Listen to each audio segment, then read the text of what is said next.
आज अपन पूर्ति की अवधारणा पढ़ेंगे। लेसन 5 है, ठीक है।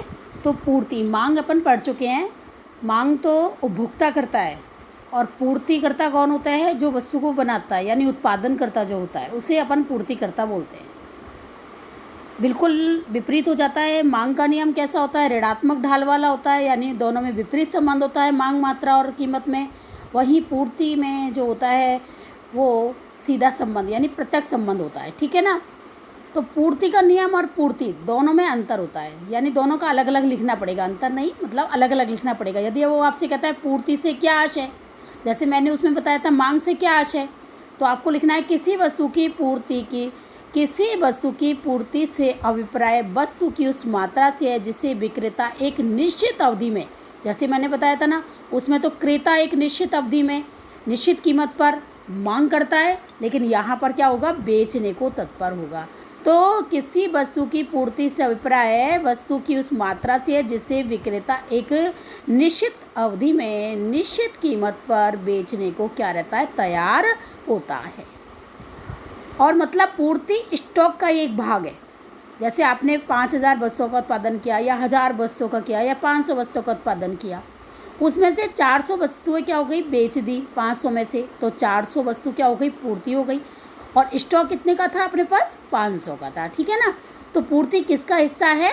स्टॉक का, जिसे उत्पादक अपनी विक्रय करने के लिए निर्धारित अवधि में क्या रहता है? तत्पर होता है, ठीक है। और यही आपका पूर्ति का नियम है।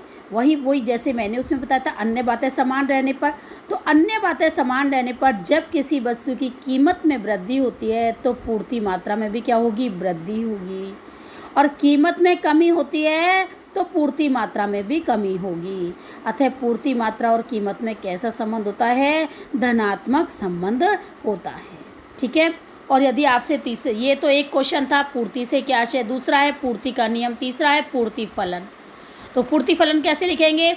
एक निश्चित समय में वस्तु की पूर्ति मात्रा एवं कीमत के फलनात्मक संबंध को व्यक्त करता है, उसे क्या करते हैं अपन? पूर्ति फलन कहते हैं। एस एक्स यानी एक्स पूर्ति, एस का मतलब सप्लायर यानी पूर्ति, किस पर निर्भर करती है? कीमत पर। पी क्या है? कीमत। एफ क्या है? फलन, ठीक है ना।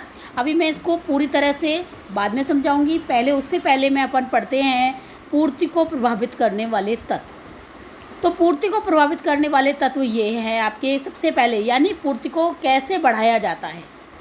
पूर्ति जो बढ़ती है उसका क्या कारण होता है? तो सबसे पहले तो वस्तु की बाजार में कीमत होती है, वस्तु की स्वयं की कीमत होती है एक तरह से। दूसरा है उत्पादन साधनों की कीमत। तो साधन का मतलब क्या होता है? उत्पादन में प्रयुक्त किए जाने वाले संसाधन, जैसे श्रम, भूमि, पूंजी, ठीक है। तीसरा है संबंधित वस्तु की कीमत का भी प्रभाव वस्तु की पूर्ति पर पड़ता है, यानी कि आपकी प्रतिस्थापन और पूरक वस्तु हैं उनमें की मात्रा में या कीमत में किस तरह से परिवर्तन हो, क्या मात्रा पर प्रभाव पड़ेगा एक वस्तु की कीमत का दूसरी वस्तु की मात्रा पर, वो भी पूर्ति को प्रभावित करने वाले कारक हैं।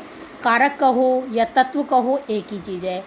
औद्योगिक तकनीकी परिवर्तन, जैसे कि नई टेक्निक है उससे उत्पादन में कितना प्रभाव पड़ रहा है, कितना वृद्धि हो रही है, और तकनीक में यदि पुरानी है तो कितना उत्पादन हो रहा है।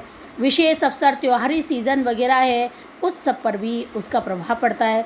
और परिवहन लागत है, यानी आपकी परिवहन लागत है अच्छी परिवहन लागत है, पास में ही वस्तु का उत्पादन हो रहा है, ये सब प्रभाव पड़ता है। इसको मैं आपको किससे समझाती हूँ? बुक से समझाती हूँ, ठीक है।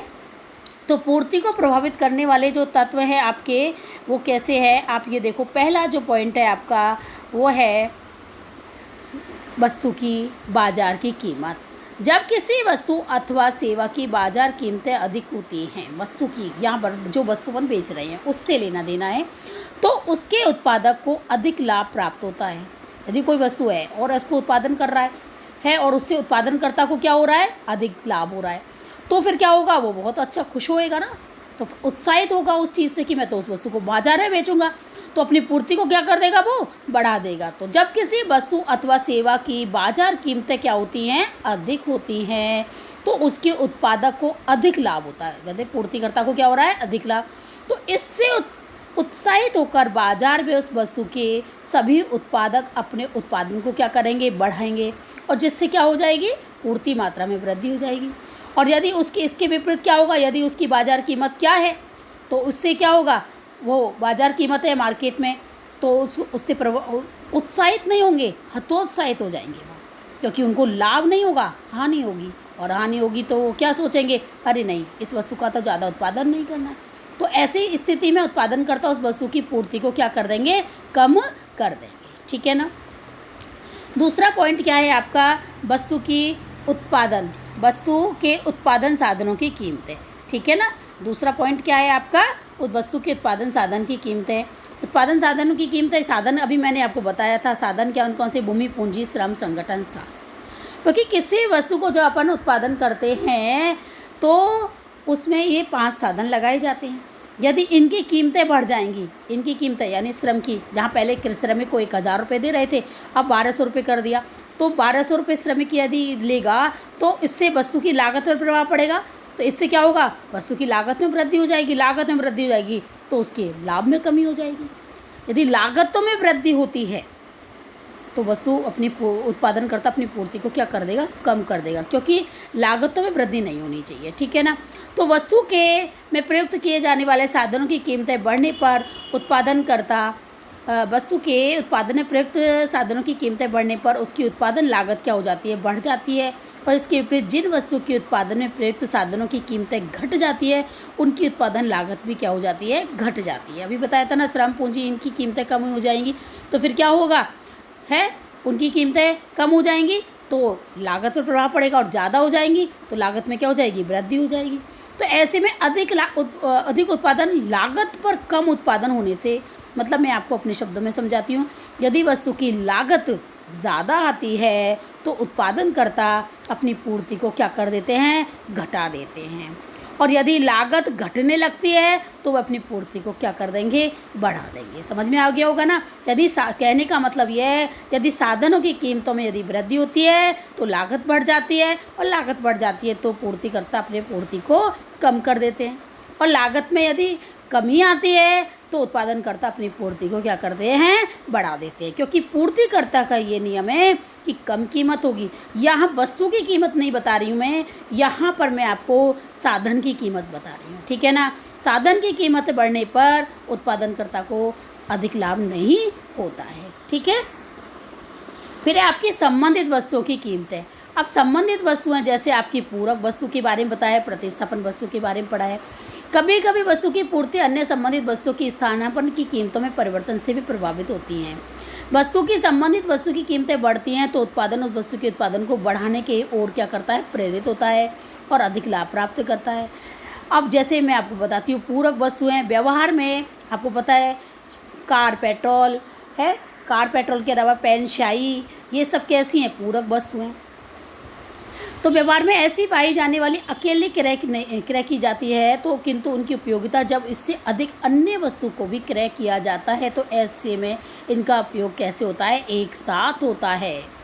एक वस्तु के यदि हमने प्रयोग किया, जैसे कार तो रख ली लेकिन पेट्रोल नहीं डलाएंगे तो उसकी उपयोगिता कैसी हो जाएगी, शून्य हो जाएगी। इसका भी प्रभाव क्या पड़ता है, वस्तु की पूर्ति पर पड़ता है। ठीक है ना। यदि कारों की कीमतें, यदि लागतें कम आ रही हैं तो कार अधिक बिकेंगी तो क्या होगा, पेट्रोल की मांग भी बढ़ने लग जाएगी। ठीक है ना। ऐसे ही स्थानापन्न वस्तुएं, ऐसी वस्तुएं जिनमें स्थानापन्न वस्तु कैसी होती हैं, जैसे चाय कॉफ़ी, एक वस्तु के स्थान पर दूसरी वस्तु की मात्रा का क्या किया जाता है, प्रयोग किया जाता है।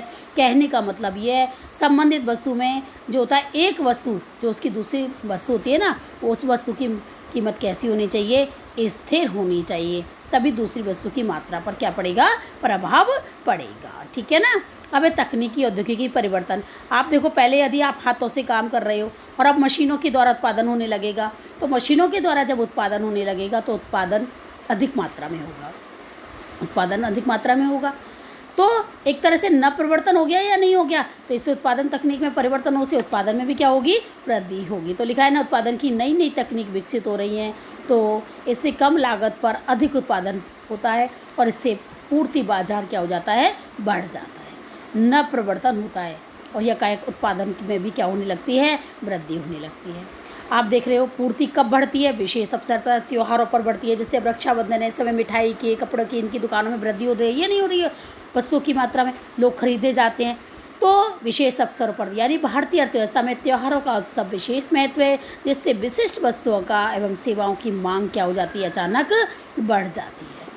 ठीक है ना। अतः उसकी पूर्ति करने हेतु ऐसे में अवसर पर उत्पादन अथवा अपना लाभ अधिकतम करने के लिए अपनी पूर्ति को क्या कर देते हैं, बढ़ा देते हैं। ठीक है ना।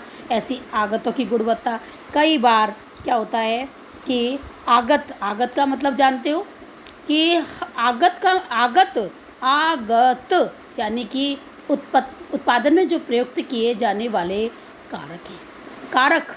ठीक है ना। कारक में आपका कच्चा माल भी आता है, श्रम, कच्चा माल, ये सब चीज़ होती है नहीं होती। तो कच्चा माल भी कैसे होना चाहिए, हाइब्रिड बीज, अच्छी कंपनी का। तो इससे क्या होता है, उत्पादन में क्या होता है, वृद्धि होती है। तो कई बार अच्छे कच्चा माल का उपयोग करने से भी वस्तु के उत्पादन में क्या हो जाती है, वृद्धि हो जाती है। परिवहन लागतों का भी इस पर क्या पड़ता है, विशेष प्रभाव पड़ता है। ठीक है ना। ये सब है। अब आप बुक से एक बार रीड कर लेना। मैंने ये सब चीज़ें आपको कब पढ़ाई थी, लॉकडाउन में पढ़ाई थी। कॉपी में मैंने अपने शब्दों में लिख के भी दिया हुआ है। आप एक बार मेरी इस बात को सुनने के बाद मेरा जो PDF फाइल मैंने बनाकर भेजी है उसमें से आप ज़रूर पढ़ लेना। ठीक है। ओके।